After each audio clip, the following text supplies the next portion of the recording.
Morning, everyone. I hate to break up your conversations. Y'all look like you're having a great time. So sorry to do that, but I do want to get started on this presentation this morning. Thank you, everybody, so much for being here on this chilly morning. We're glad you could make it. I think we got a really good group of folks here this morning, and I'm just happy to be here at all. We did this. If you were here at the event that we did last year, I was scheduled to speak and unfortunately fell ill. And my partner John Price, who's sitting in the back there, did a very good job of filling in for me. So I'm just happy to actually be here this year to talk to you. So thank you for being here. And what we're going to do today is just basically talk a little bit about what's been going on in the tax world. And I think the biggest theme we have for 2018 going into 2019 is that we had the major tax reform bill that was passed at the end of 2017. So last year's presentation was a lot of new stuff, brand new things that we were talking about. But this year, it's going to be really kind of rehashing a lot of the changes from last year and adding in a few new updates. So that's where I want to get started is kind of going back and reminding us of, okay, what happened with the 2017 tax reform, all the big changes that occurred, and then putting in there a few updates that occurred during the year 2018 so that we're ready to go into the year 2019. So I'm going to talk a little bit about individual taxes, a little bit about corporate taxes, and then there is a fairly big new development called opportunity zones that we're going to discuss. It was part of the 2017 tax reform bill, but it didn't really get its legs until the middle of 2018 because of some things that had to happen to kind of get it set it in motion. So we'll talk about that in a little while. So let's jump right in. With individual taxes, there were significant changes going from 2017 into 2018. And what I've got here is the chart that shows you these changes, starting with the standard deduction that's allowed for individual taxes. All right. So right off the bat, you can see a big jump occurred from 2017 into 2018 for these numbers. Basically, pretty much these numbers doubled. All right, so that's one of the major changes that we had with the tax reform bill. And you can see that there's a slight increase from 2018 to 2019 with these numbers. But the big jump occurred from 17 to 18. So that's one major change that we're seeing this year. Big jump in the standard deduction. And if you know what that means in terms of the deductions or how you pay taxes, that means that probably fewer people are going to be itemizing, because if your itemized deductions are less than the standard deduction, then of course you would take the standard deduction. Why not? Why not take the higher amount? So with this basically doubling of the standard deduction, that means there's going to be many fewer taxpayers that are going to be taking the itemized deductions. They'll be taking standard. Also, a big change we have for this year is the personal exemption. That exemption that you get for you and your spouse and your kids, that's gone, and that basically is suspended through the year 2025, at least for individuals. I've got a note on there about estates and trusts. They still have their exemptions. But as far as individuals are concerned, basically those exemptions are gone. And that's a big deal, especially if you have a big family or something that you've been able to take advantage of in the past. So as we'll see in a little while, I'll talk in a few minutes about a new credit that's available, or an increased credit for children and dependents. So that should make up for it somewhat, but still, it is a big blow to not have those exemptions anymore. All right, here are the rate brackets, the ordinary income rate brackets for 2019. If you can't see that in the back, I apologize, but I wanted to put this in here with a lot of detail so that when we send out the slides, you'll be able to have that available to you. But one of the big changes as well with 2017 tax reform is that specifically for married, joint, and mainly for the married column here, you see a big broadening of these upper income rate brackets, which means that a lot more income is taxed at slightly lower rates. So that's good. But as you can see, I've highlighted here the single and head of household columns. Those brackets actually shrunk a little bit compared to 2017. So that's an interesting dynamic there, and part of the reason for that was to alleviate the so-called marriage penalty. So in the past, you might have had a situation where two individuals who were not married could file their returns as single individuals and actually pay less tax than if they were married. Well, this alleviates that. So unfortunately, instead of, it's a situation where you actually could be now paying more tax if you're single or head of household, if you're in these middle brackets right here. So just to point that out. But overall, for those who are filing married, you do have a much broader brackets where you're paying less tax at the higher income brackets especially. All right, some more changes, big changes here. Moving expenses, basically these are suspended. So through the year 2025. And you'll see that with 2017 tax reform, a lot of these changes are only good or only in effect from 2018 through 2025. There is a sunset in this legislation.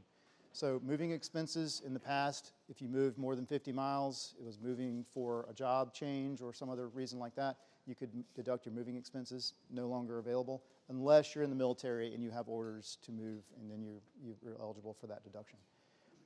Also, some big changes with alimony. And this is something that we actually are just now in 2019 seeing the actual implementation of this change.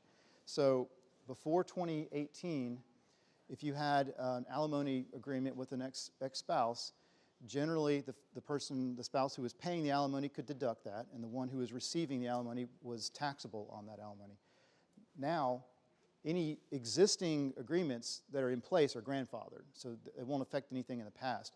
But any new agreements starting in 2019, so after December 31st, 2018, there's no more deduction and no more taxability. So I think that's a big change, but most likely what we'll see happen is you'll just kind of shift the amounts and kind of recalculate the amounts of the alimony, taking into account that there's no deduction and no taxability for it. Shouldn't be a major change, but it will make life a lot simpler because you won't have to report that anymore. But we'll see what happens as we're just in the beginning of 2019, and we'll see how divorce agreements evolve based on this.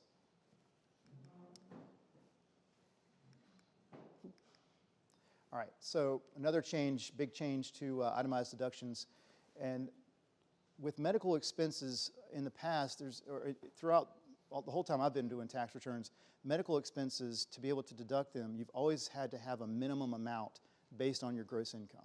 All right, so historically that number has been anywhere from 7.5% to 10%. Well, for 2017 and 2018, that number went down from 10% to 7.5%. So that was a good thing. That meant that lower threshold, more of your medical deductions or medical expenses could be deductible. Well, 2019, that number's back up to 10%. So that was just a little temporary thing that happened, and for some reason they decided not to continue it on through 2019. So that's changing, and just kind of have to plan accordingly for that. Huge change with the 2017 tax reform had to do with state and local income taxes.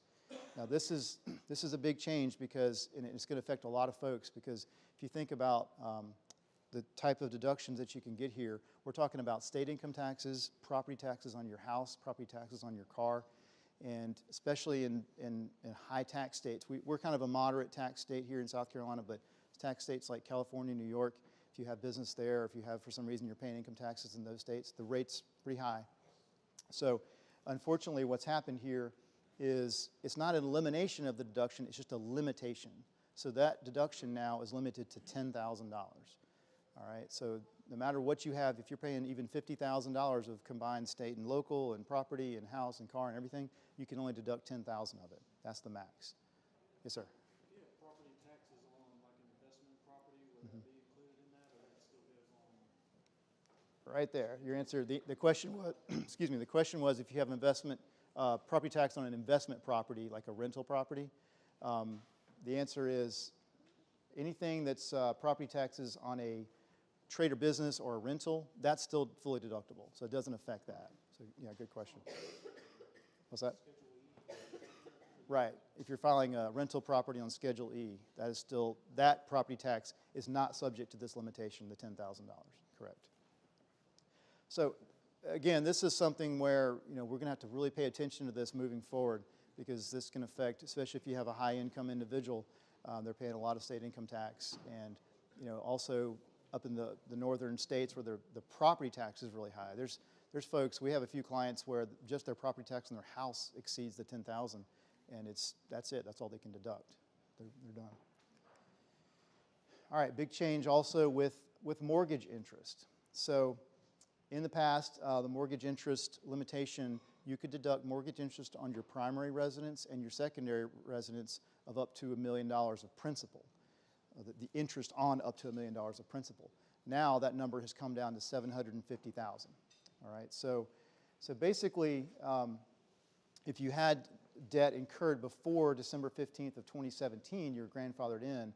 But anything that's after that, the limitation is down to $750,000 of principal, and that can be still for multiple residences, but the overall limitation is in place.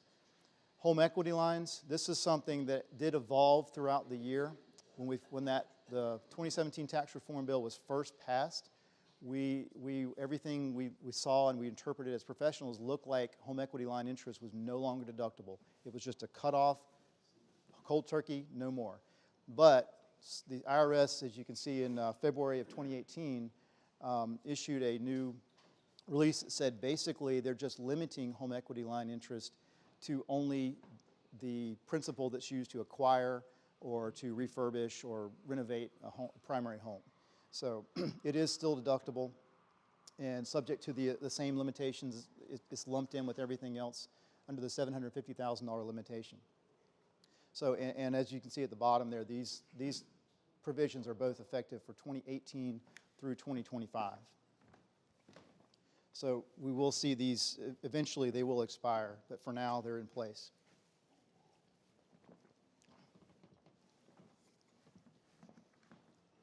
All right, some big changes also with charitable contributions. All right, this is a change. I think that it's a good change. It's helpful to taxpayers. And so basically in the past, what you had was a limitation where you could only deduct for charity up to 50% of your gross income. All right, now that number is up to 60%. So that's a good change. Also, there's a negative change. And this is something that may affect some of you in this room if you're big football fans. The athletic seat rights. And you may already be feeling this a little bit. You know, the seat license that you pay or the rights that you pay to get your Carolina or your Clemson tickets, or whatever university you support, unfortunately no longer deductible. In the past, it was 80% deductible. So I think that's a big change. I think that's a huge change. I'm not sure that I've heard a whole lot about how that affected the universities over the past year. I'm guessing maybe there was a little bit of downward pressure on the universities and what they could charge. Although I guess Clemson, that probably doesn't apply right now. They're probably skyrocketing. They don't care. So right now they're pretty happy. They'll pay anything. But you know, I think it's a big change, and so we could see over the next couple of years that will begin to affect the pricing of that. I don't think it'll be a huge change, but it is. Again, you've got to consider it. It's no longer deductible. The final item there is substantiation exception for certain contributions.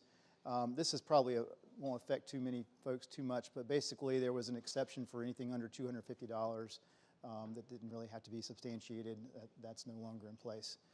But I think for the most part, if you're giving to a legitimate charity, they're going to give you a receipt or a letter that says you've given, so that shouldn't be an issue.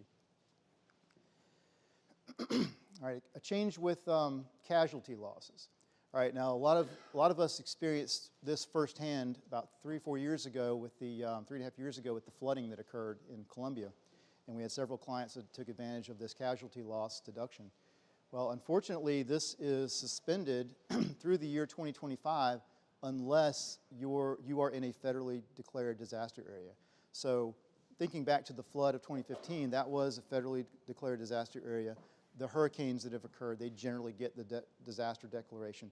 It won't affect those, but what it does affect is something like, for instance, if you have a fire or a localized flood just in your area that's not a federally declared area. So those type of losses, if they're not covered by insurance, are no longer deductible. So that's unfortunate, but at least they did maintain the allowance for the federal disaster areas. Wagering transactions, probably not going to affect too many folks in this room necessarily, but there's a new limitation with the way expenses incurred in gambling, and probably this is going to affect mostly your professional gamblers, the folks that are doing a lot of gambling. So really, it's just a way that the expenses related to that are deductible. No longer can you create a loss as a professional gambler. So I don't know if we've had too much of that exposure at our firm, but maybe out west in Vegas or somewhere else, that could be an issue with folks that are professional gamblers. All right, more changes with itemized deductions. Excuse me. This is a big one too. Miscellaneous itemized deductions, all right? So what does that encompass? Primarily, we're talking about things like investment fees and expenses, so what you pay to your broker. Those are no longer deductible. Tax preparation fees, what you pay to our firm for individual, at least for individual taxes, those are no longer deductible. And a really big one I think that's going to affect a lot of folks is unreimbursed business expenses. All right, so it's not just those specific items, but the whole universe of miscellaneous itemized. Those are just the biggest ones that we see the most often and have the highest dollar amounts generally. So what does that mean for you? If you're an employee, you might want to start thinking about talking to your employer and saying, hey, I've been spending money, maybe if you're in sales and you don't get everything reimbursed for travel or some certain things that you do to incentivize your prospects. Maybe you need to talk to your employer and say, maybe I need to get some reimbursements, or maybe I need to get a partial reimbursement because I'm now losing out on this deduction because it's no longer deductible on my tax return. So that could be a big issue. If you are an employer, you might want to think about talking to your employees and seeing how it is affecting them, and maybe having a shift in how you handle your expenses for your employees. Also, maybe I think we have a couple of investment advisors in the room. You maybe talk to your investment advisor and see how you structure the fees with your investments. If you have a management fee, that's a straight out fee or like a percentage fee, that most likely is going to fall under this and not going to be deductible. But if you're working into commissions on individual sales, that could be worked into the sale transaction. That's not affected. I'm not saying you should try to shift one way or the other. I'm just saying look at it. Look at it and see. John, you're shaking your head. I don't know if that's going to affect you or not, but yeah. Well, that's my point. No one loves a commission, but I'm just saying that you might want to look at it and see, because there may be a situation that it's better to pay a commission than it is to pay a fee. I don't know. I'm just telling you, giving you the information. You do with it what you want. All right, the next item there, the P's limitation. This is actually a good thing because for many years we've had a limitation once your gross income goes up to a certain amount. I think it was around $300,000 to $400,000. Your itemized deductions actually started to become limited, and they were reduced. So that P's limitation is now repealed through the year 2025. So that's a good thing. At least there's no maximum cap, or there's no, we're not chipping away at those on the high end of the deductions. So that's good. That's a good thing. All right, a few miscellaneous items here. Actually, these are not, I apologize, these are not itemized deductions. These are just miscellaneous. I think I missed that there. All right, so inflation adjustments. This is just a shift in the inflation number that's being used to calculate things like rate brackets and standard deductions, things like that. They're now using the chained consumer price index, which is generally a little bit slower than the consumer price index. So you might see a little bit smaller increases in those standard deductions and then those rate brackets over the next few years. Probably not a huge impact, but it is an impact nonetheless. All right, as I mentioned before, the child tax credit. So we lost personal exemptions. So if you have children, you no longer get a personal exemption for them, but you potentially will be eligible for either just to get a child tax credit, period, or to possibly have an increased child tax credit. So that credit is now increased from $1,000 to $2,000 per child, and there's a new credit for qualifying relatives or qualifying non-child dependents. So if you're taking care of an elderly parent or another relative who's dependent on you, you can get a credit for that individual. And there is a phase out. If you're married, filing joint, it phases out at about $400,000. So above that amount, you're going to start losing it. But that's a much broader amount or higher phase out amount than we had in the past. Yes, ma'am. College children, they would not, that are over 17, they wouldn't qualify for that. Correct. So the question is, college children or anyone over the age of 17, they're not going to qualify. They potentially could qualify for the dependent, I believe, the non-child dependent credit, even though they're a child. But if they're over the age 17, I believe they potentially could qualify for that. Again, we haven't actually run through that calculation or that exercise yet with any returns, but since this is brand new, but Tony, I think that's possible. in other words, if you're a high school senior, 17-year-old, or if you're a college-age student who's still what we call a dependent, in other words, you would normally still show them on your tax return that would otherwise have a personal exemption, then they are going to qualify for that $500 credit. All right. So John, just for the purpose of the video, John did confirm that if they're over the age 17, they don't qualify for the child dependent credit, the $2,000. They most likely will qualify for the $500. All right. The last item there, the 529 savings plans. This is a nice new feature for those of us that don't have college-age children yet or have school-age children. If you put money into a 529 plan, you can actually, after the year 2017, which is current, you can take that money out and use it for for elementary and secondary, public, private, or religious school, up to $10,000 a year. So that's a nice new development for 529 plans. Yes? So is that 10,000 per child or 10,000 per return? I believe it's per child. You know, John, for sure? No, I think it is, but don't quote me on it. I'm pretty sure it's per child. Because generally, and the reason I say that is because generally 529 plans are measured per recipient or per beneficiary. So that'd be my guess. But I can confirm with you later. All right. So So the change there is that, that only used to qualify for higher education, right? correct. The question is, did that only used to qualify for higher education? That's correct. Now it's being expanded from higher education into secondary and primary education. All right, so here's a quick case study or quick scenario that I came up with that is very simple and just kind of reacts to the fact that we've got a higher standard deduction right now, okay? So this might not apply necessarily to your situation, but the thought process is that now that you have a higher standard deduction, how can you take advantage of that and actually bunch up your deductions so that maybe you don't get a big deduction every year, but maybe you get a bigger deduction every other year. So at least you're getting something. You're not completely losing out. So real quick, let me go through the facts. 2019, you've got $150,000 of income, $10,000 of mortgage interest, $8,000 of state and local tax, $5,000 of charity. 2020, $160,000 of income, $9,500, $8,500, $5,000. You can see the amounts there. So the thought process is, we're here, it's January of 2019. You kind of know, you have a pretty stable employment situation. You pretty much know what you're going to be giving in charity over the next couple of years. You know what your mortgage is going to be. It's pretty predictable. So this may not be for everyone. But what I've said here is, if you do nothing and you just keep everything scheduled the way it's going to be in those amounts right there, for 2019, your taxable income will be $126. For 2020, your taxable income will be $136.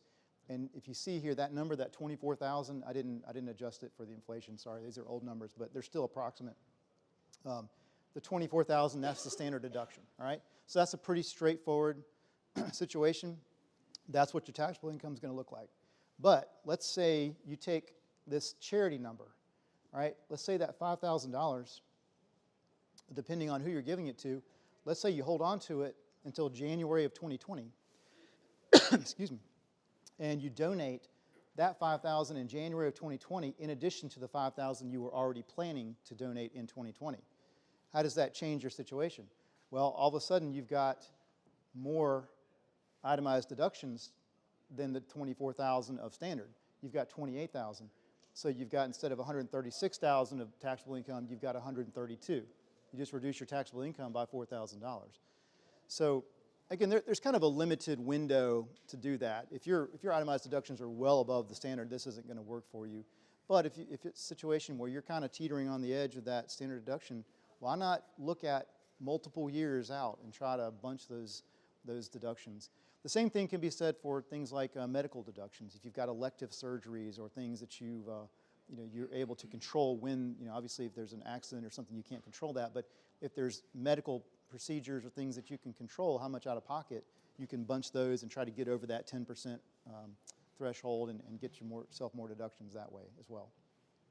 So just a quick thought, and this is something, obviously, if you're working with one of our partners or one of our clients, feel free to call us and we can talk you through that and start planning on that now that it's early in 2019, so that we can do something for 2019, 2020, and beyond.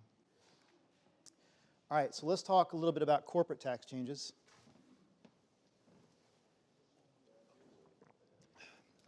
There's some big changes coming with corporate taxes, and again, this is all starting in 2018, moving forward.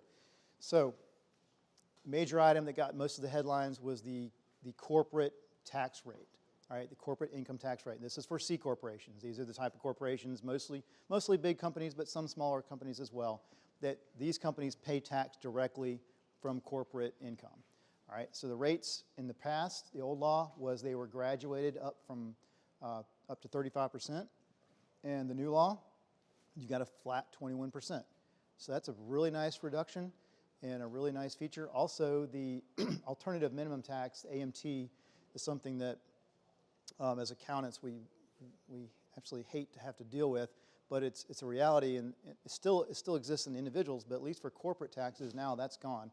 What that is basically an entirely separate tax calculation you have to do using different types of deductions, and certain things that are allowed for regular tax are not allowed for AMT, so we no longer have to worry about that for corporate tax, for corporate income tax. That's good. Unfortunately, it still exists in the individual realm.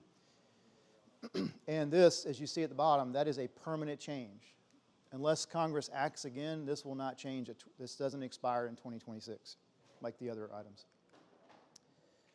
All right, here's one I want to spend a little bit of time on, this new pass-through deduction. So we talked briefly about the corporate tax rates for C corporations.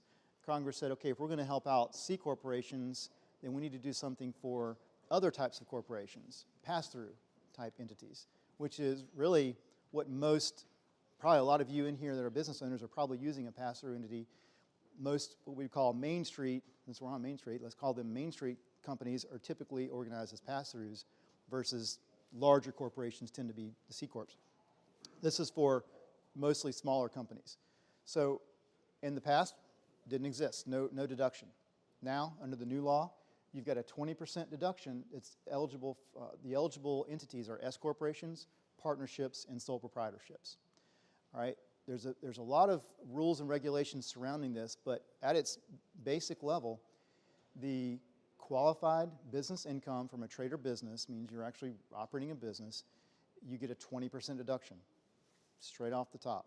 It's pretty simple.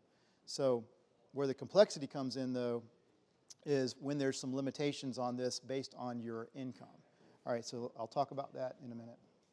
And one thing to note is this does not, in no case is there anything, is this eligible, or any kind of wages that are being paid to you are never eligible for this deduction. All right, so that's never a situation where you can take this. It's only, excuse me, it's only what we call pass-through income, mainly what you get on a K-1 or on a Schedule C. Do you have the income threshold? Yes, sir, I'm going to talk about that in just a second. Yes, sir. Next slide. Here you go. All right, so I said it was simple, but that's only if your income, if you're single, is below $157,500, and if you're married, $315,000. If you're below that, pretty straightforward. And if you're above that, it gets more complicated. So let's talk about some of the complexities here. All right, if you are over these income limits, and these income limits apply to your entire tax group. Like if you're married and filing joint, it's both spouses' income. It's everything. So it's all your income, all your wages, all your business income. And you add them all up, and if it's over these limits, then these new rules apply. All right, so if you're over these limits, the first limit, or the first exclusion is your business, your qualified business income cannot be from a specified service, trade, or business. All right, and you can see here the list. It catches a bunch of us in this room: law, medicine, accounting, consulting, investment services. for some reason, they carved out a specific exception for architecture and engineering. I'm not sure how they did that, maybe good lobbyists or something, but they somehow carved that out as an exception. So they must have spent some money on the lobbyists. But anyways, if you're in one of those business and you're in business lines, industries, and your income is above that amount, sorry, you don't get to take this deduction on your flow-through income.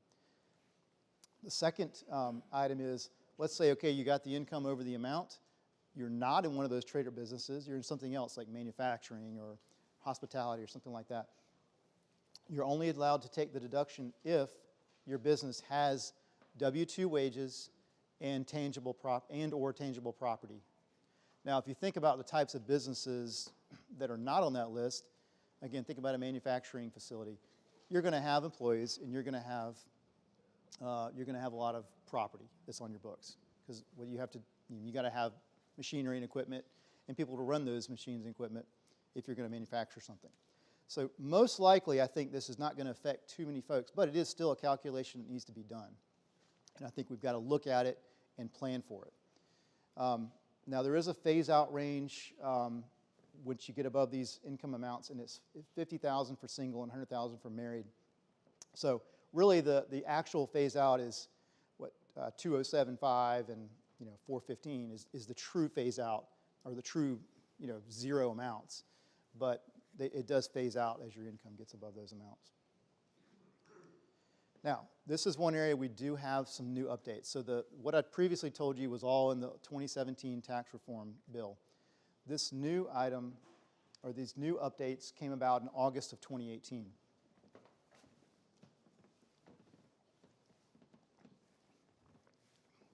So, what is a specified service trade or business? We had the list that we looked at that had things like law and accounting and investments and things like that, medicine, things like that. But what does that actually mean? How do you actually, in detail, how do you actually define those businesses? And what about kind of fringe businesses that are kind of in that industry but not necessarily in that industry? Well, this new law basically clarified some of that. So one of the items, and I've got an article that goes into a lot more detail about this, that if you'd like a copy, and we can send that out to everybody, it really lists out and dives deep into what's included here. But one of the examples they gave is, for instance, on that list you saw medicine. All right, so for instance, if you're operating a medical practice, and say it's a GP practice, something like that, family practice, that kind of thing, you're not going to qualify. But what does qualify is things that you might consider healthcare, like running a physical therapy type of practice, or a health club or a spa, things like that. Those types of companies probably will qualify, most likely. And there's some rules and regulations that talk specifically about that and say, things like medical testing or medical research, that qualifies. But you kind of say, well, that's not really a medical practice, but they just wanted to clarify it in the rules to make sure you knew that's going to qualify and it's not excluded just because it's related to medicine. Also, the second item there, you see providing services to a specified service, trade, or business does not automatically disqualify your business. So let's say you own rental property, because rental activities are likely going to be qualified for this. It looks, from what we've seen, it looks like they are qualified for this deduction. Let's say you're renting property to a medical practice or to a law practice or to an accounting practice.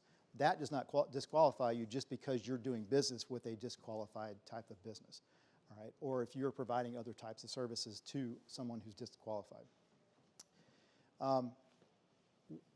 One positive thing that we saw through these new updates is ancillary consulting. So, for instance, something related to consulting that has to do with equipment manufacturing or equipment installation or something like that. If it's kind of an ancillary thing where we're installing equipment or we're doing something physical that involves goods or merchandise, but we're providing a little bit of consulting on the side, trying to help you out, provide good customer service, that's not going to eliminate you from being able to take this deduction. So that's a good feature. I think that's a good thing. And the only caveat to that is generally you're only going to allow that, or not going to be disqualified, as long as you don't have a separate line item on your invoice for the consulting services. All right. Now, I don't think that is talking about labor. I think that's specifically saying, you're consulting. You're actually doing consulting, and it's a specific, maybe an hourly type thing or something like that. So as long as it's not done that way and it's just kind of lumped in and with the price of the equipment or the installation fee, I think you're going to be okay.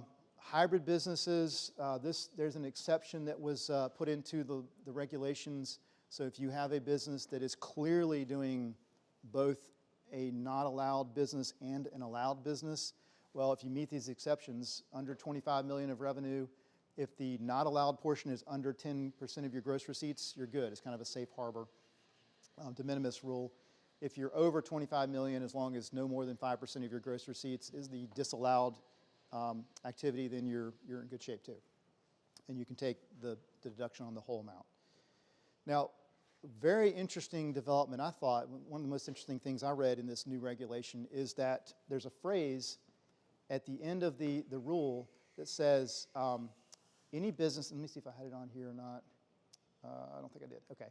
Well, it's talking about you're disqualified if you're one of those industries or if the reputation or skill of one or more of your employees is the primary product or the primary reason that people do business with you. Okay, and so when we saw that initially, a lot of commentators were thinking that's going to disqualify a lot of Main Street type businesses. Think about actually an example they gave in the regulations was a bicycle shop, maybe a high-end bicycle shop where you've got someone who's been in the business for 30 years. They know everything there is to know about bicycles, and you go to that person, they are able to fit you with the perfect bicycle and the perfect accessories, and they're providing a lot of consulting and a lot of advice to you. Well, you've gone to that person because you know their reputation in the community is really good, and you know that they will do a good job for you and provide you the best service and the best quality of products. Well, the IRS says that's okay.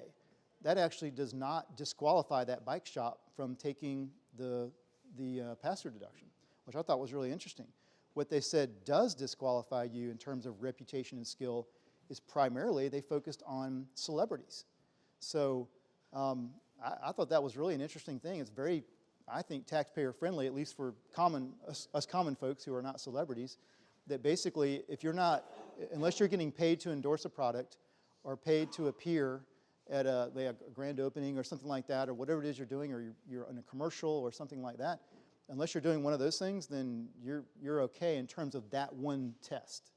Now, it doesn't mean you won't be disqualified for other reasons, but a really, again, a good example that they brought up in the regulations is think about a celebrity chef, someone like a Bobby Flay or someone like that. There's multiple tiers or multiple, sections of their business. They actually, a lot of those guys run restaurants, They have usually very successful restaurants, maybe in big cities and very high rent districts because they know they can generate a lot of volume. So they've got very profitable restaurants, but then they also, of course, they're celebrities. They may have a line of cookware. They may have a line of consulting services. They may appear to, I think Alton Brown does all the kind of commercials for grape juice and all these kind of things.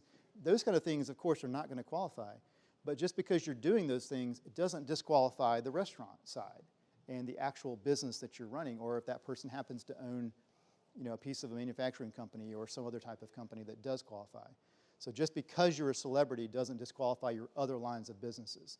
So I thought it was good too. So again, very taxpayer friendly, and it really makes you think you need to, if you're working with someone who's a celebrity, or you have a client or someone as a tax preparer, if we have a client who's a celebrity, we need to look at that and make sure those lines of businesses are separated out. All right, a couple other things the updates did. It clarified the wage calculations, as I mentioned before, that if you're above those income thresholds, you do have to do some wage calculations to determine how much deduction you can get. It kind of clarified that, and that's very technical. I won't go into that today. But another interesting development was that immediately when we saw this deduction was available, we started thinking about a lot of our clients that have multiple pass-through entities. So if you've got one business you're running, okay, it's nice and clean. You got income, you take the deduction if you're eligible. But what if you've got one business that makes money and one business that loses money? And maybe the business that makes money doesn't really have a lot of wages and property, but the business that loses money does have all the wages and property that would make you eligible for the deduction. Well, these regulations clarified that you will be able to kind of consolidate those things and aggregate those things and put all that together. Again, a lot more technical than I need to go into today, but just to know that is available. And if you've got multiple pass-through entities, there is some leeway and some flexibility to be able to combine those items and combine those elements. All right, bonus depreciation. We've got, basically with bonus depreciation, this is something that, in general, depreciation of property, you probably, most of you probably understand what that is, but if you buy a big piece of property, either real estate or equipment or vehicles, things like that, you generally cannot deduct all of it right away. You've got to take a little piece over time, all right? So that's the general concept of depreciation. What bonus depreciation basically says is you're allowed to expense a good chunk. Either in the old rule, you see that the old law was 50%. The new law now is 100%. Now, the old law, we were already in a phase-out range or phase-out time frame for bonus depreciation. This is something that already existed. It was being phased out.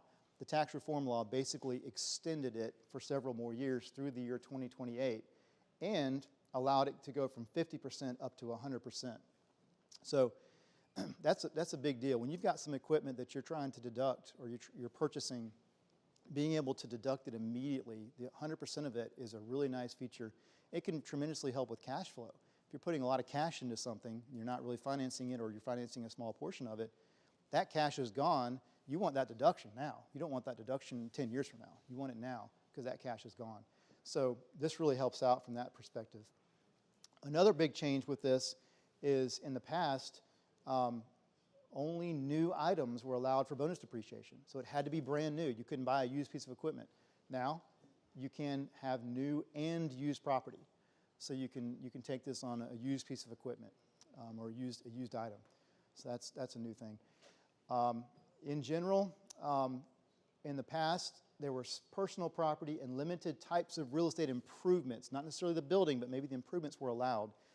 Currently, the personal property is still allowed for this, but qualified improvements of real estate, you may have heard about this drafting error that they say was in the law, that for some reason they kind of left this out, that improvements to properties, like interior improvements, unfortunately are not captured under this rule, at least for now. We're thinking at some point we might get a correction on that, but as of right now, it is not allowed. So unfortunately, if you're doing a major renovation to a property like a rental or a business property or something like that, unfortunately, it's going to be depreciated over many years. But sit tight on that. Hopefully, we'll get some changes soon. Another, sure. That would apply both to some type of S and C corp? Yes, any type of business is eligible. The question was, what is it eligible for? Are S corps and C corps eligible to take bonus depreciation? Yes, that's correct. Any type of business. Cost recovery under Section 179. Excuse me, just a second.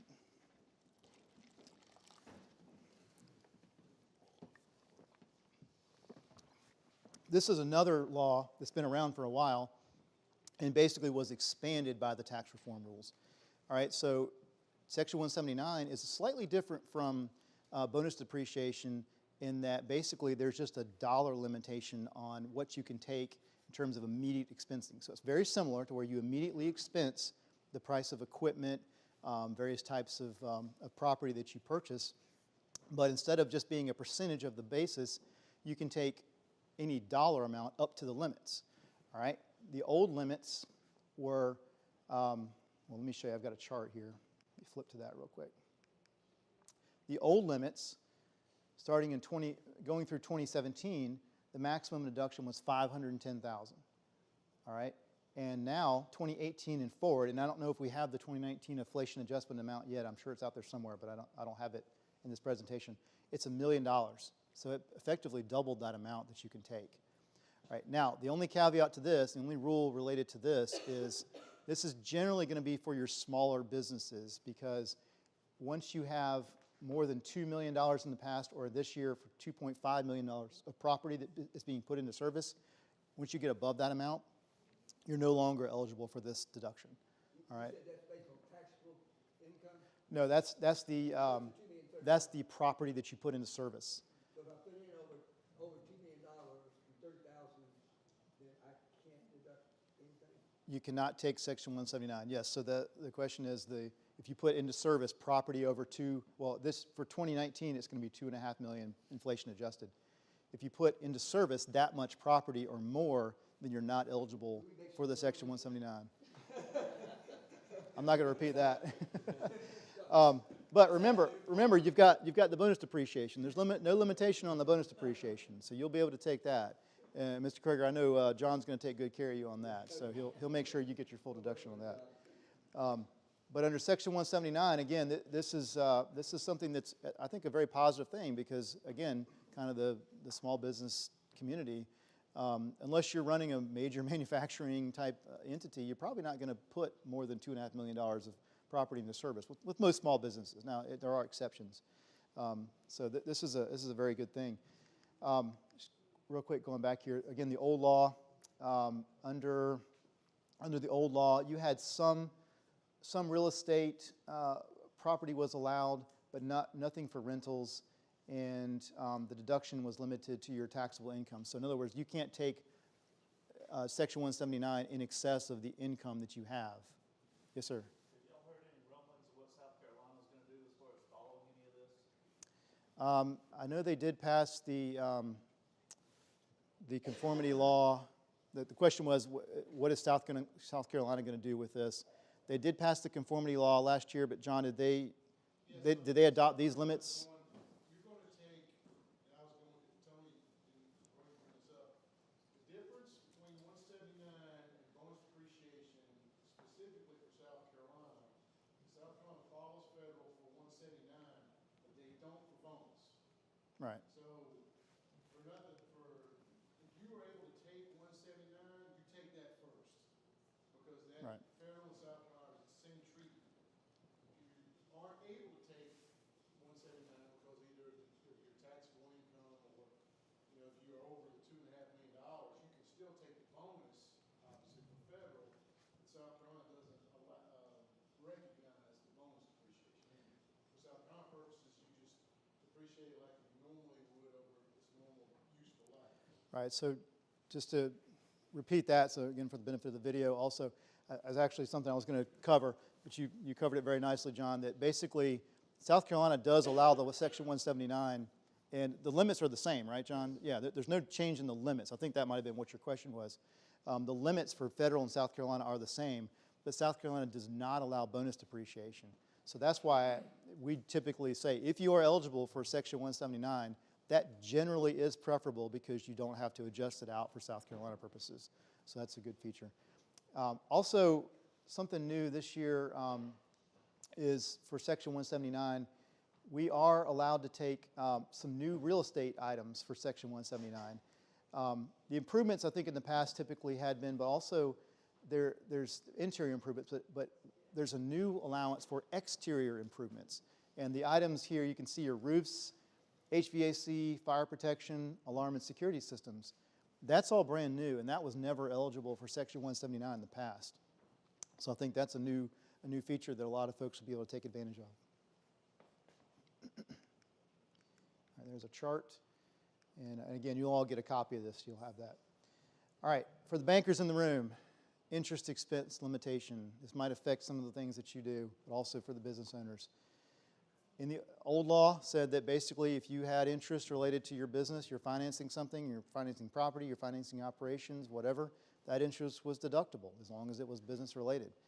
Now, and you'll see some exceptions to this, there is a limitation for interest paid by businesses, and that limitation is generally speaking, with some exceptions, 30% of your adjusted taxable income. Now you see I've got these two items highlighted here. That means I'm going to define them in the next slide or in a later slide. All right, so the deduction for business interest is limited to the sum of your business interest income and 30% of your adjusted taxable income. Now, there's also an exception for floor plan. If you've got any auto dealers in the room, or if you know of any, floor plan financing is fully deductible, the interest. So they did carve that exception out. If you have disallowed interest because it's over the limit, it's carried forward. All right, so let's define some terms here. Business interest is defined as interest paid or accrued on indebtedness properly allocable to a trade or business. It does not include investment interest. All right, so we're talking about, again, financing of equipment, financing of operations, that kind of thing. Here's how to calculate your adjusted taxable income. So here's the computation. You've got your, any item, with that, basically you calculate your taxable income without regard to these items right here. Anything that's not a trade or business, business interest or business income, net operating losses, and just for 2018 through 2021, to kind of help ease this transition, you don't have to factor in depreciation and amortization. All right, so what that does is it bumps up the amount of income that you can apply that 30% threshold to. All right, so that does help for the next, so last year, this year, 2 more years in the future, you'll have that transition rule that you can apply, and basically helps ease that. But after 2021, you will have to put that depreciation amount in there. That's a big factor. So think about the interplay between this rule right here, and what we were just talking about, where you want to just knock out that depreciation as fast as possible on your equipment. That's a great thing because it's a big deduction. But what happens when you do that after 2021? That's going to possibly limit the interest deduction that you can get when you're financing your business. So again, it's just something that has to be planned for. You have to think about it. How does it affect the developers who have a year and a half to 2 years sometime, but nothing but interest going out with no income? Do they have to carry that forward, or is there some allowable? Question is, how does that affect developers who often have to carry interest No income. over a couple of years? Well, there are certain rules where you can actually apply that interest and elect to have it included in the basis of the property. There's types of elections you can make that could alleviate that. And So but they would have some relief. there is some relief, yeah, potentially. Carrying costs can be elected, and you can, instead of deducting them as interest, you can deduct it as a basis of the property that they're selling, the development property. So there are ways around that. All right, now the one nice thing about this is if your gross income or your gross receipts are under $25 million, this doesn't apply. So that's going to relieve a lot of small businesses out there. You know, I mean, not everybody, but there's a lot of businesses out there that we work with that are under 25 million. So I mean, I think that's a good thing to carve that exception out. Also, it does not apply to a rental property if it's a rental trade or business. If you're actually in the business of renting, this doesn't apply. So that's a good exception as well. The only caveat to that is if you elect out of these rules, you might not be able to take those nice, really quick depreciation adjustments that or elections that we were talking about earlier. So there's kind of a trade-off there.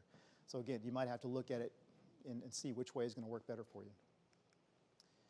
All right, a couple of planning items real quick, and I want to get to the next section as quickly as we can so we can have some time for Q&A. But take advantage of the new depreciation and Section 179 rules. Of course, that's pretty straightforward. But as I mentioned before, I've got it right here. Be careful how that plays into the interest limitations after 2021. So just got to think about it. Also, the section, or sorry, I missed one. The cost segregation study.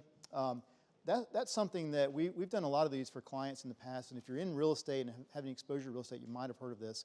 Basically, what a cost segregation study does is takes all of the components of a building and breaks them down so that you can potentially take more advantage of the accelerated depreciation rules that we were talking about.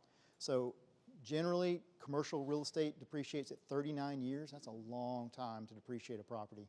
So if you do a cost segregation study, you could take a $10 million building and maybe a couple $1 million or even more than that could be broken down, and it could be considered personal property. And personal property generally is depreciated over either 5 or 7 years, and it could be eligible for the bonus depreciation or maybe even some Section 179, depending on the size. So that's what a cost segregation study does. And these are very detailed studies. They're done by engineers and accountants that work together, and they typically are somewhat expensive, so it's something you really have to commit to. It could be several $1,000s depending on the size of the property. So it's something you want to look at, but we think that in a lot of cases with significant property holdings, it's a good positive step, because not only does it give you some potential for accelerated depreciation, but also it really, honestly, it gets your property in the proper categories. Because cost segregation is not something that's necessarily a loophole or something. It's what the interpretation of the folks who are doing these is that you're getting those categories correct rather than doing them incorrectly versus having the entire property being considered commercial real estate, under the laws and under the rules, you really should be breaking it down. So we think that cost segregation is more the rule than the exception. But anyways, it's not always cost effective to do them, but it is something to think about. If you've got significant real estate or if you're looking to purchase real estate, I would consider it. Oh, I thought we had a question, sorry. All right, the section 199A pass-through deduction, of course, just start thinking about that. Start planning if you have multiple entities, start looking at how those are structured. And also, you might want to think about adjusting your wages. If you're an S corporation shareholder, there's the rule that says you have to have reasonable compensation if you're providing services to the company. But it might need to be adjusted slightly so that you can take more advantage of these, the pass-through deduction. And then there are some new limitations on losses and how they can be deducted, so we need to be paying attention to that. I didn't really talk about that too much, but it is something to consider that there are some new limitations. The biggest one being that for net operating losses, you can no longer carry those back. So in the past, we were able to take a loss. Let's say you had a loss on your business. You could actually carry that backwards and maybe even get a refund of a prior year tax. You can't do that anymore. It can only be carried forward. All right, so the last thing I want to talk about this morning is something called opportunity zones. And this is something that was brand new in the Tax Reform Act of 2017, but didn't really get its legs until kind of the midpoint of 2018. And the reason is because these zones, which are census tracts around the United States, had to be designated. And so there was a process that had to be dealt with to actually designate these zones. You've probably heard a lot about these in the press, but I want to jump in real quick and just kind of give an overview of what these things are and how you can take advantage of them. So there's a brand new code section, 1400Z, that was passed in the Tax Cuts and Jobs Act. And it gives 3 specific tax benefits. I'll talk about those in a second. But the whole intent behind this legislation is to provide some investment into low-income areas of the country. So again, they identified governors and mayors of towns and states all around the country, identified census tracts and areas of their states and their towns and their cities where they felt like it was low income and they could use an injection of capital and some new investment in those zones. There's a list of 8,700, all 8,700 zones nationwide on the Department of Treasury website, and there's bunches of private websites out there. One of the best that I've found is, I don't have it on here, but EIG.org, EIG.org. That's a consulting firm that actually the principal of that firm was involved in drafting the legislation. And as you may know too, our senator here in South Carolina, Tim Scott, was really involved in getting this passed. He helped develop the legislation and pushed it forward. So we kind of have a South Carolina connection to it. All right, so what's out there now? What do we have? What can we refer to figure out what these things are and how to use them? You've got the statute, of course, the 1400Z. You've got proposed regulations that were issued in October of 2018, and there was a hearing, and I didn't update for this. I didn't hear a whole lot about what happened, but supposedly there was a hearing on January 10th, a few days ago, that talked a little bit more about this. Apologize, I don't have an update on that. But also a revenue ruling that dealt with a specific rule. There's a Form 8996, which is a certification form that these funds are going to have to file every year to be certified to be Opportunity Zone funds. There's an FAQ, which I've linked to here, so if you get the slides later, you can just click on that and go right to it. And we're hoping that we're going to get more guidance early this year or at some point this year, because there are still a lot of questions about these things and how they're going to work. All right, so first off, what are the tax benefits? So the basic premise of these funds is you set up a fund to invest in one of these zones, and the way you fund your fund is through capital gains that you have realized in your investment portfolio. It can be stock, it can be bonds, it can be real estate, it can be whatever. If you've got a capital gain, similar to like a like-kind exchange, if you're familiar with those, you can roll that capital gain into one of these qualified opportunity funds and gain these tax benefits. All right, so what is the first tax benefit? The first one is temporary deferral of that capital gains tax on that capital gain that you're using to originally fund the qualified opportunity fund. All right, you have to reinvest that money within 180 days. And that's, if you're familiar with Section 1031, it's very similar time frame, 180 days. And if you continue to hold that new investment, then that deferral on the original capital gain expires at the end of the year 2026. All right, so basically it's a temporary deferral. All right, and I'll talk a little bit about later how that compares to Section 1031 like-kind exchanges, but basically those can be perpetuated for a long time. This, under opportunity zones, you've got a limited deferral of that initial capital gain. All right, so far we're just talking about you've sold something, you've recognized, realized a big gain on it. If you don't want it to be taxable, roll that money into an opportunity fund that's qualified and it's met all the certifications, and it will be deferred potentially up through the year 2026. All right, the next benefit, number 2, if you hold that new investment in that opportunity zone for at least 5 years, then you get a 10% step up in your basis. So that deferred gain, you were going to pay tax on it in 2026, that gain just shrunk by 10%. All right, if you hold it for 5 years. You hold it for another 2 years, a total of 7, you get another 5% reduction in that gain. All right, and again, this is depending on you continuing to hold that new investment in the opportunity zone. The third tax advantage is that new investment, any appreciation you get on that new investment after the initial investment. So let's say you roll $1 million into it, you hold it for the 5, you hold it for the 7, and at the end of 10 years, if you hold that new property for at least 10 years, let's say it's appreciated up to $2 million of value, you can sell that new investment and exclude the gain entirely. It's an election you can make, and it's completely tax-free.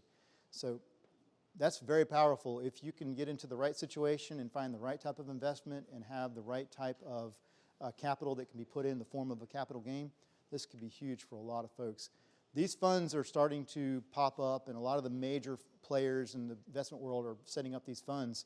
But there's nothing wrong with or nothing against or nothing that stops anybody from setting up their own fund. I mean, it'll take some legwork, take some time and effort to do it. But if you have the wherewithal and you have the desire to do it, you can set up your own fund and rock on and go and do it. All right, so if you wanted to do that, let's say you wanted to set up your own fund. And the way, and just to back up when I keep saying funds, the way you invest in a qualified opportunity zone is through a qualified opportunity fund. All right, so what are these funds? Well, they can be corporation, partnership, or an LLC taxed as a corporation or partnership.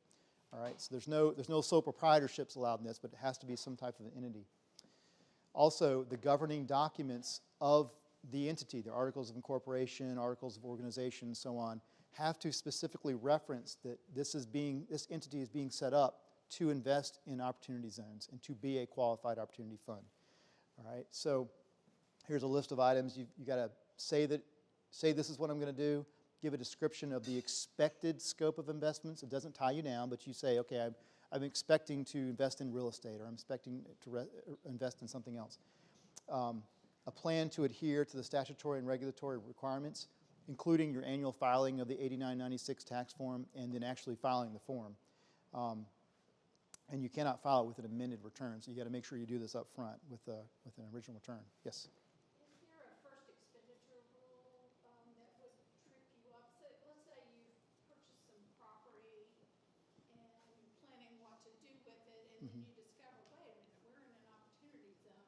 Can you Yes, there are some rules, trip you up, or can you possibly. go ahead and start, say, all right, now we know what we want to do, we're going to set this up? Right, okay, so the question is there a acquisition rule in terms of property you already have acquired, right, and that you realize after the fact that you're in an opportunity zone, can you then adjust? I'm going to address that in a second. It'll be in one of the future slides, but generally the answer is going to be no. This property has to be acquired after a certain date and after you designate as a fund, and you'll see that in a minute. All right, so what are the qualified and non-qualified investments into a fund? Okay, as I mentioned before, capital gains are really the only qualified investments you can put into these funds. If you have, let's say you have a transaction where you generate capital gains, you generate ordinary income, and other things related to receivables. If you're selling a business, maybe not if it's property, you might have depreciation recapture. If you're selling a business, you might have what we call hot assets, things like that, some technical terms that we use. Those aren't going to qualify. It's only the portion that actually qualifies as a capital gain, short-term, long-term, whatever, but as long as it qualifies, it can be rolled in, it can be allowed to take the tax benefits. If you do have additional cash or debt that you're putting in to fund this thing, that's going to be a taxable situation. And this is one of the areas I think we're going to need some more guidance on as far as how are those funds prorated and how are those allocated when you get into the Qualified Opportunity Fund, because we're probably going to see some proration of that where some portion of the gain is excluded and some portion is not, or at least eligible for exclusion. All right, so what are the allowable investments? First allowable investment is Qualified Opportunity Zone stock. All right, and this is just what sounds like it's stock in a company. Now, it has to be acquired after, so here's the first answer to the question, have to be acquired after December 31st, 2017 in exchange for cash. And the corporation must be a Qualified Opportunity Zone business. You see that's highlighted, so I'm going to define that in a second. At the time the stock is acquired, it has to be a Qualified Opportunity Zone business. And it must be organized for the purpose of being a Qualified Opportunity Zone business, and it must remain a Qualified Opportunity Zone business the entire time you own the stock. All right, so that's number one. That's the first eligible investment. The second one is very similar, partnership interests. So same kind of thing, just a different formation, different type of entity form for the business. But same requirements. It has to be a Qualified Opportunity Zone business. All right, so what is a Qualified Opportunity Zone business? It is a trade or business. This is an operating business. This is not just a piece of property. It's a business that's operating. And substantially all of its owned or leased tangible property is Qualified Opportunity Zone property. So again, we're digging deeper. I've got another definition coming for that. Kind of keep up with that for a few minutes here. Bear with me. It has to be acquired after 12/31/17, and the business generates at least 50% of its total gross income from the active conduct of a trade or business. Now, there's some questions about the geography of this because, as I mentioned before, these are census tracts where you have to locate your business. And so I don't know if we have complete clarification on that, whether it's meaning that 50% of your business, your revenue has to be just from a trade or business as opposed to maybe investments or other things, or if it's saying 50% has to be generated in that zone. I've heard both interpretations, so I'm not positive which way that's going to go.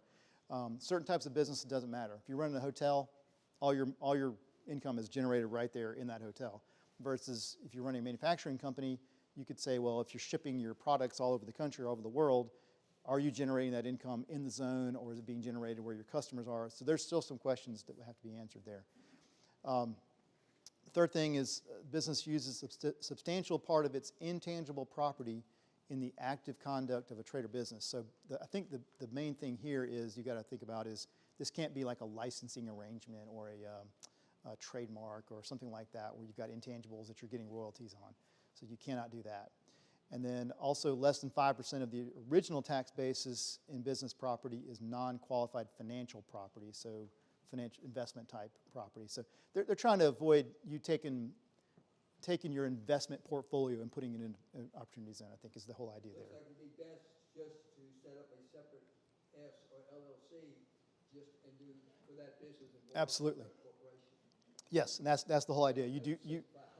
The question is, it looks like it'd be best to set up a separate LLC or S corp or entity for this, and that's correct. You definitely want to do that. I mean, I think that's actually required. I mean, not just a good idea. I think that's actually required. All right, so continuing on, what is a Qualified Opportunity Zone business? Again, it's almost any industry, and we've got a nice, interesting list here of what's not allowed.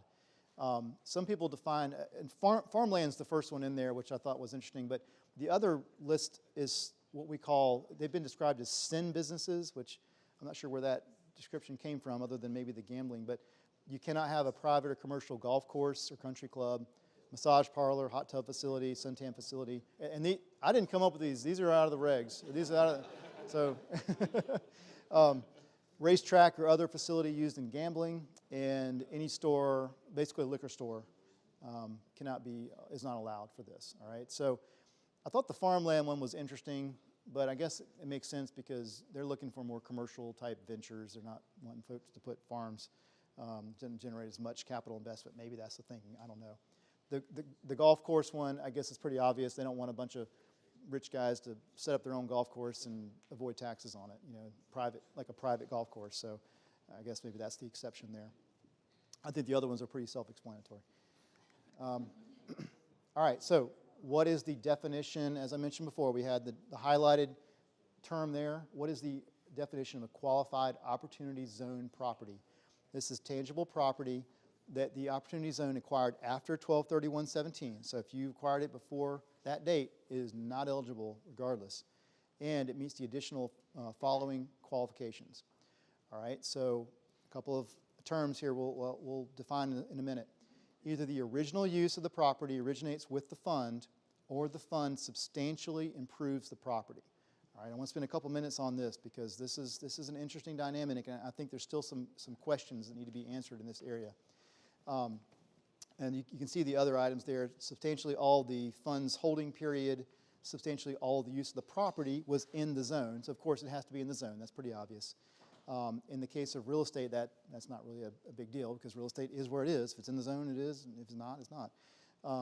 And the regs, there is one definition of this substantially all phrase in this context. It means 70% of the property, of the tangible property, is in a zone. And you'll see a couple different percentages thrown around with these. This is one of the percentages that they've talked about that has to be met. So this is one of the certification rules, that 70% of the property, and this is property owned by a qualified opportunity zone business. Overall, the assets that you put in, that you invested in your fund, 90% of those assets have to be invested in an opportunity zone. And then 70% have to be invested, if it's a business, 70% of those assets have to be invested in a zone as well. So there is some flexibility in terms of where the money is put, and you don't necessarily, 100% of it does not have to be in an opportunity zone. There is some flexibility there. All right, so what is original use? The use of the qualifying property, including real estate, must begin with the fund. All right, so obviously if you're talking about personal property, that's pretty clear. It's got to be new, something new. You've got to be investing in new equipment or new vehicles or whatever it is, new software, new computers, that kind of thing.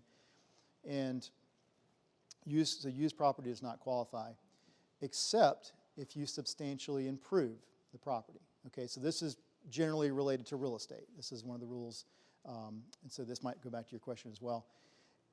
The only exception to that is land is never considered new. Land by itself can never meet this original use requirement. So if you're purchasing land in an opportunity zone, you have to do some type of substantial improvement.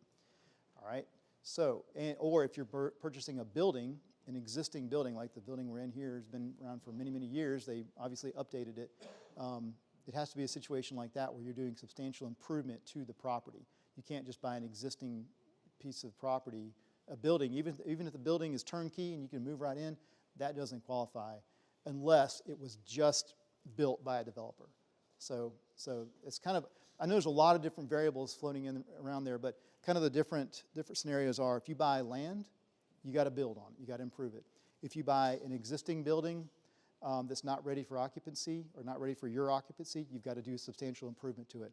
But the only thing that you can move right into immediately and qualify is, let's say you got a developer friend, that developer friend builds the building to your specs, and you move in and you purchase it all in one fell swoop, that should qualify, because the original use of the property is with your fund or your business. All right, so that being said, if you do buy an existing structure that doesn't qualify for the original use, what are the rules? What is a substantial improvement? Well, you must effectively double the adjusted basis in that structure. So that means if you buy, and that does not include the land. So if you spend $1 million for land and building, $200,000 in land, $800,000 is the building, you got to spend another $800,000 to improve it to qualify for this. All right, so that's what a substantial improvement means. You're doubling the basis in that building itself without factoring in the land. You have 30 months to do that, 30-month time frame, and if you are holding capital, which of course, if you're going to do improvements, you've got to have some capital, you've got to have a way to pay for it. you have to have a written working capital plan in place to hold that cash, because cash is not an eligible property for a qualified opportunity fund unless you have this plan in place that you says you're going to do the substantial improvement. So that's another area where I think we're going to have some transition rules, because at some level there's going to be some projects that maybe don't get started quite as soon as people think they're going to get started. There may have to be a little bit of leeway on this 30 months, but I think for the most part, as long as you got a plan in place, 30 months should capture most types of development plans. Maybe not Bull Street, but that's a different matter. Yes, ma'am. Let's say you're a developer or whatever, maybe you want to do a manufacturing plant or you do a new building. You don't have the capital gains. Can you piggyback on somebody else's? In other words, let them set up the fund. How much of an ownership interest do they have to Right. have? Can you transition that ownership at the end of the 10-year period or whatever period you're looking for? Can Right. you use this as a vehicle for your project, even if you don't have the capital gains that you're trying to do? I think there is potential for that. And the question is, if you don't have your own capital gain, but you want to invest in a qualified opportunity fund, can you take someone else's capital gain, use that as an investment, and then possibly shift the ownership later on? I think that the answer is a tentative yes, you should be eligible to do that, but I feel like there's still a lot of unanswered questions on the back end. Initially, yes, your friend or your business colleague, your partner, whoever, can set that fund up and fund it with that person's capital gain, no problem. But then later on, when you start trying to transition the ownership, I don't know that we have all the rules set in place on how that's going to work. And what if you want to sell a property and buy another one and roll it forward? There's still a lot of unanswered questions there. So I would go into that knowing that there could be some uncertainty ahead if you want to take that type of a step forward. But generally, yeah, what you're saying, the initial setup of that is no problem. You can use someone else's capital, and you just can't personally be involved, because the investment has to be an equity investment. So you can't invest as debt. Like, your money can't be a loan to the company. It has to be equity in the company. So, all right, let me move through this pretty quickly here. The timing on this, the designation, this is a limited time deal. So this only lasts for a limited amount of time. The designation of these zones only lasts through the end of 2028. So that means after the end of 2028, if Congress does nothing, you can no longer invest in a new qualified opportunity zone. All right, you have to already have your investments in place and set. But that being said, if you are set up and ready to go and you're all funded and you're invested by the year 2028, you can hold this up through the year 2047 and still take advantage of the tax benefits. So, but after the year 2047, midnight, January 1st, 2048, as the law sits right now, there's no more benefits. You're out of luck. If you haven't sold that property and realized that capital gain and taken the exclusion from it, then you're out of luck. So, we've got some time here to work on this and do this. But that being said, you got to pay attention to the timing. The second thing is the timing on the deferral of the capital gains. I mentioned before that you've got that 5 and 7 year step up. Well, if you notice, 2026, as of 2019, 2026 is only 7 years away. So that means if you want to get that full 15% exclusion that we talked about for the 7-year holding period, you got to invest by the end of this year, by the end of 2019. Now, if you at least want to get the 10%, you got to invest by the end of 2021. So those are 2 dates to be thinking about and be aware of, and to know that those are coming up.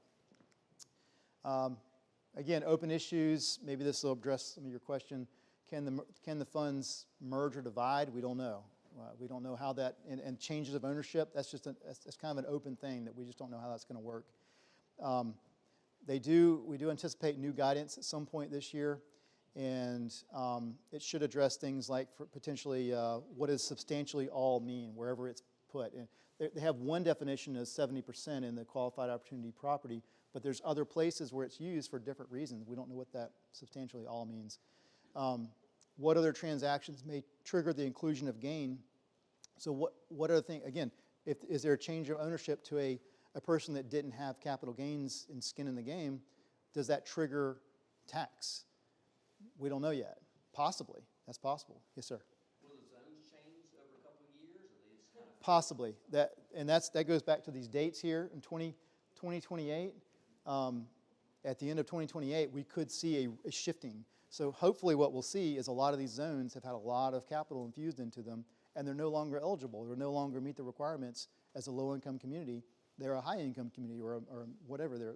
They've been boosted. They'll be taken off the rolls. Maybe you'll see some new ones added. I saw something recently. I think there's a senator or a representative from North Carolina that's put in legislation to extend the time frame for investing in these past 2028. So we'll see what happens, but nothing's brewing right now. This is the rule right now. Again, what is the reasonable period for a fund to reinvest proceeds from the sale of qualifying assets without paying a penalty? So again, shifts in the assets that are owned by the fund. What are the administrative rules for when a fund fails to meet the 90% of assets test? You got to certify these things every year, annually. So what if you don't meet the qualifications? What are the consequences? Do you have a year to correct it? Do you have 6 months? Do you have, overnight? Do you have what? We don't know. Hopefully there'll be some time to, a grace period to kind of readjust things. When you've got tangible property that has been abandoned or underused, because if you think about low-income areas, you might have a lot of abandoned property, possibly. Will those qualify? And will that qualify as original use? We don't know. Sure would be nice because if you think about it, the whole idea is to boost these low-income areas that don't have a lot of investment. So sure would be nice if you can take an abandoned property and maybe have it qualify without the onerous rules of doubling the adjusted basis. Maybe you can do a smaller improvement and have it qualify. So again, hopefully we'll see that come to fruition. Any additional reporting requirements? We know the 8996, but is there anything else you have to do? And that working capital plan that we talked about to hold the funds to do the renovations, how detailed does it have to be? Do you have to have construction documents in there and actual plans, or can it just be a general narrative that says we plan to do this and this is the idea and we're going to build some buildings, we're going to develop this, or does it have to specifically say what you're going to do? So again, we don't know. I mentioned 1031 like-kind exchanges. Here's a quick comparison to how those work, because there's a lot of similarities but some differences too. With a 1031 like-kind exchange where you're rolling the gain on a property into a new property, the amount that you have to invest in a 1031 is the gross sales price less any of the direct costs, and you can put additional money into it. With the 1400Z, that's the opportunity zone. Only the capital gains that are recognized are eligible to be invested, at least to get the tax benefits. Refinancing with a Section 1031, you could refinance the property after you've done the exchange. With the opportunity zone, you cannot refinance the property to take money out. That's not allowed. The investment restrictions with the 1031 exchange is any kind of real estate as defined under state or federal law. You can see the list there. And with opportunity zones, it's only real estate or property located in the zones. And again, you have the substantial improvement rules, the original use rules, and all that, so it's more restrictive. The source of the funds for the investment for the 1031 exchange, of course, it has to come from the prior sale. You have to use a qualified intermediary and roll those forward. With the opportunity zones, it can be any type of capital gain sale. So it doesn't have to be real estate to real estate. It could be stock to real estate. It could be real estate to stock. It can be either way. It does not have to be like-kind, like a like-kind exchange has to be.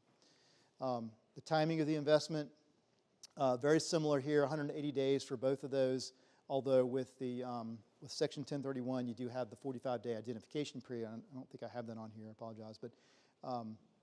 But the opportunity zone, you got 180 days from the date of sale, or if you're setting up a partnership within 180 days after the year end of the initial year of the partnership. And the length of the deferral, this is something I think that's a big difference. With a 1031, you can perpetuate these until you die. I mean, you can literally do 1031 exchanges your entire life and defer the tax on this forever until you die. With the opportunity zones, of course, you've got the dates that we mentioned, the 2026 date for the deferral, and then the 2047 date after the 10-year holding period, the 2047 date on when these expire. So that's all I've got for this morning. I'll open it up for any more questions you might have. I think we have a few minutes left to go. Any other questions? Really appreciate everybody being here this morning. Feel free to contact me if you have any additional questions. We will be sending out the slides, and I'll send out, if everybody wants that, the article I had on the pastor deduction. I think that'd be really helpful if you're interested in learning more about that. No questions? Yeah, I haven't updated my photo yet, as you can tell. So, thank you very much. Appreciate it. Thank you.